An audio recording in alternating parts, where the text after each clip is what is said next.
بسم اللہ الرحمن الرحیم۔ آج ہم دیکھیں گے کہ کعبہ کی تعمیر اور حجر اسود کے تنازع کا فیصلہ کس طرح سے ہوا۔ آپ صلی اللہ علیہ وآلہ وسلم کی عمر مبارک جب 35 برس کی ہوئی تو قریش نے نئے سرے سے خانہ کعبہ کی تعمیر شروع کی۔ اس کی وجہ یہ تھی کہ خانہ کعبہ جو ہے وہ ایک قد سے کچھ ہی اونچی دیواریں تھیں خانہ کعبہ کی، اور حضرت اسماعیل علیہ السلام کے زمانے سے ہی اس کی بلندی 9 ہاتھ تھی اور اس پر چھت نہ تھی، اور اس چیز کا فائدہ اٹھاتے ہوئے کچھ چوروں نے اس کے اندر سے رکھا ہوا خزانہ چرا لیا تھا، اور اس کے علاوہ اس کی تعمیر کو بھی ایک طویل زمانہ گزر چکا تھا، اور عمارت جو ہے وہ خستگی کا شکار ہو چکی تھی، دیواریں پھٹ گئی تھیں، اور اسی سال ایک زوردار سیلاب آیا اور اس کے بہاؤ کا رخ خانہ کعبہ کی طرف تھا، اور اس کے نتیجے میں خانہ کعبہ کسی بھی لمحے ڈھہ سکتا تھا۔ اس لیے قریش مجبور ہو گئے کہ اس کی اثر نو تعمیر کریں۔ اس مرحلے پر قریش نے یہ فیصلہ کیا کہ خانہ کعبہ کی تعمیر میں صرف حلال رقم ہی استعمال کریں گے۔ نئی تعمیر کے لیے پرانی عمارت کو ڈھانا ضروری تھا، لیکن کسی کو ڈھانے کی جرت نہ تھی۔ بالآخر ولید بن مغیرہ مخزومی نے ابتدا کی، اور جب لوگوں نے دیکھا کہ اس پر کوئی آفت نہیں ٹوٹی تو باقی لوگوں نے بھی اسے ڈھانا شروع کر دیا، اور جب یہ قواعد ابراہیم تک ڈھا چکے، یعنی کہ بنیادیں نظر آنے لگیں، تو تعمیر کا آغاز ہوا، یعنی وہاں پہ اس کو ڈھانا جو ہے وہ روک دیا گیا اور تعمیر شروع کی گئی۔ تعمیر کے لیے الگ الگ ہر قبیلے کا حصہ مقرر تھا، اور ہر قبیلے نے علیحدہ علیحدہ پتھر کے ڈھیر لگا رکھے تھے، اور تعمیر شروع ہوئی، اور باقوم نامی ایک رومی معمار جو تھا وہ نگران تھا۔ جب عمارت حجر اسود تک بلند ہو چکی تو یہ جھگڑا اٹھ کھڑا ہوا کہ حجر اسود کو اس کی جگہ پر رکھنے کا شرف جو ہے وہ کس قبیلے کو حاصل ہو۔ یہ جھگڑا اتنا طویل ہو گیا کہ ڈر تھا کہ اس سلسلے میں خون ریزی ہو جائے گی اور خون خرابہ ہوگا، لیکن ابو امیہ مخزومی نے یہ کہا کہ ہم ایک ایسا فیصلہ کرتے ہیں کہ صبح مسجد حرام کے دروازے سے جو پہلے داخل ہوگا وہ جو فیصلہ کرے گا ہمیں وہ حکم ماننا پڑے گا۔ لوگوں نے یہ تجویز منظور کر لی، اور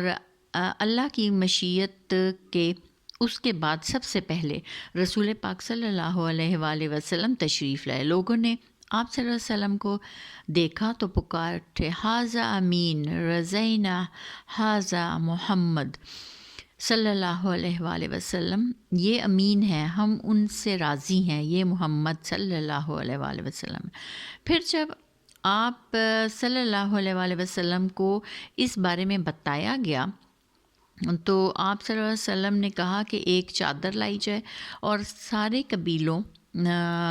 کے سرداروں نے اس چادر کے کونوں کو پکڑا، اور جب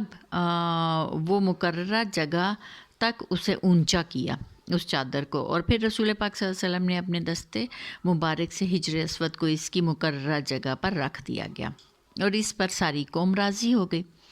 ادھر قریش کے پاس مال حلال کی کمی پڑ گئی، اس لیے انہوں نے شمال کی طرف سے کعبہ کی لمبائی تقریباً 6 ہاتھ کم کر دی۔ یہی ٹکڑا جو ہے وہ حجر اور حتیم کہلاتا ہے، اور اس دفعہ قریش نے کعبہ کا دروازہ زمین سے خاصا بلند کر دیا تاکہ اس میں وہی شخص داخل ہو سکے جسے وہ اجازت دیں۔ جب دیواریں 15 ہاتھ بلند ہو گئیں تو اندر 6 ستون کھڑے کر کے اوپر سے چھت ڈال دی گئی، اور کعبہ اپنی تعمیر کے بعد قریب چوکور شکل کا ہو گیا۔ اب خانہ کعبہ کی بلندی 15 میٹر ہے۔ حجر اسود والی دیوار اور اس کے سامنے کی دیوار یعنی جنوبی اور شمالی دیواریں 10-10 میٹر ہیں، اور یعنی 10-10 میٹر چوڑی ہیں، اور حجر اسود مطاف کی زمین سے 1.5 میٹر کی بلندی پر ہے۔ دروازے والی دیوار اور اس کے سامنے والی یعنی پورب اور پچھم کی دیواریں 12-12 میٹر ہیں، یعنی کہ جس پہ دروازہ ہے اور اس کے جو اپوزٹ دیوار ہے وہ 2-2 میٹر چوڑی ہیں، 12-12 میٹر کی ہیں، اور دائیں بائیں والی جو ہیں وہ 10-10 میٹر کی ہیں۔ دروازہ زمین سے 2 میٹر بلند ہے اور دیوار کے نیچے،